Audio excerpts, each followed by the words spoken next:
এই সুকান্ত, কাকুলি দেবী কি বেরিয়ে গেছে? হ্যাঁ, একটু আগেই তো বেরোলো। এই তোকে এমন দেখাচ্ছে কেন? কি হয়েছে? বাড়িতে একটা সাংঘাতিক ঘটনা ঘটেছে রে। কি সাংঘাতিক ঘটনা ঘটলো রে?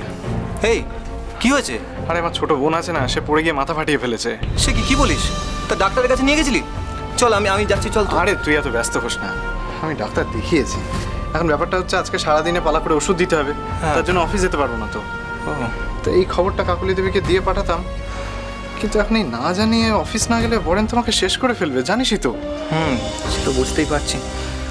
আচ্ছা তুই আগে একটু আয় তো, এদিকে বস। আয় আয় আয়, এখানে বস, এত চিন্তা করিস না, বস।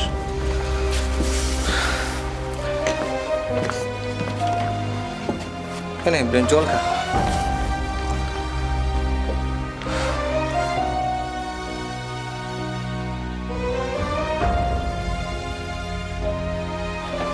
বলছি দীপু, জানি তুই চিন্তার মধ্যে আছিস, তাও তোকে একটা প্রশ্ন করব।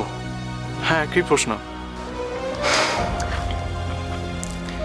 মানে ওই বলছিলাম যে তুই বরেনের সাথে পুরো অফিস টাইমটাই থাকিস, তাই না? হ্যাঁ, প্রায়। কেন বলতো? হ্যাঁ,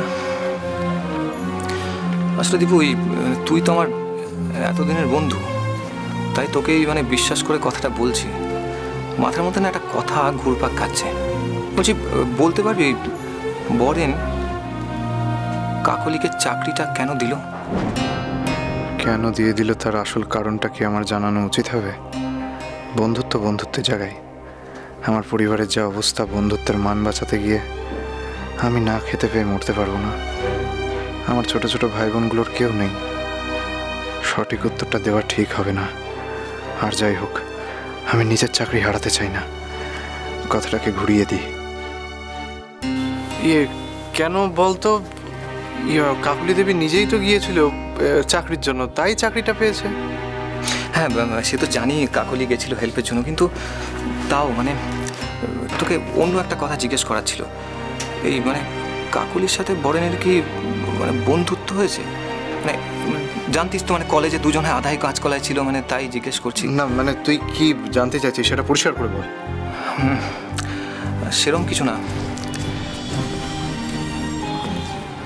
একটা কাজ করে দিবি। কি কাজ? কাকলিকে একটু নজরে নজরে রাখবি। কি নজর? মানে মানে যেটা বলতে চাইছি আসলে, তুই তো কাকলিকে এতদিন ধরে চিনিস, জানিস তো মানে সহজেই কাউকে বিশ্বাস করে নেয়। কেউ একটু ভালো ব্যবহার করলেই গলে যায়। বুঝতেই তো পারছিস ভাই, বাইরে যাচ্ছে কাজ করতে, তাই মানে ওই বলছিলাম যে কারোর সাথে মিশছে কিনা, কথা টথা বলছে কিনা। হ্যাঁ মানে ওই একটু বিপদ দেখলে আমাকে জানাবি ভাই, প্লিজ।